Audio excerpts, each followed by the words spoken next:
ମିଶରୀୟ ରାଜାମାନଙ୍କୁ କଣ କହିଲେ? ମିଶରୀୟ ରାଜାମାନଙ୍କୁ କଣ କହିଲେ କହିଲୁ? ବଡ କହ ପାରୋ ବସ।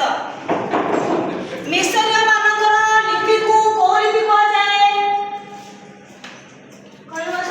ଛବି ଲିପି ଆଉ କବିତା ଲିପି। ଭେରି ଗୁଡ୍ ବସ। ମିଶରୀୟ ମାନଙ୍କର ରାଜାମାନଙ୍କୁ କଣ କହିଲେ ପଚାରିଥିଲି? ଫାରୋ କୁହାଯାଏ ନାଇଁ କି? ଆଉ କଣ କ୍ୱେଶ୍ଚନ ଥିଲା?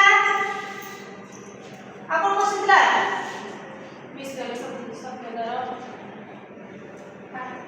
ଫାରୋ ଶବ୍ଦର ଅର୍ଥ କଣ? ଫାରୋ ଶବ୍ଦର ଅର୍ଥ କଣ? ରିମା କହିଲ। ବିଳାସ ପ୍ରାସାଦ ବିକାଶ ଭେରି ଗୁଡ୍ ବସ। ଆଉ କଣ ଥିଲା କ୍ୱେଶ୍ଚନ?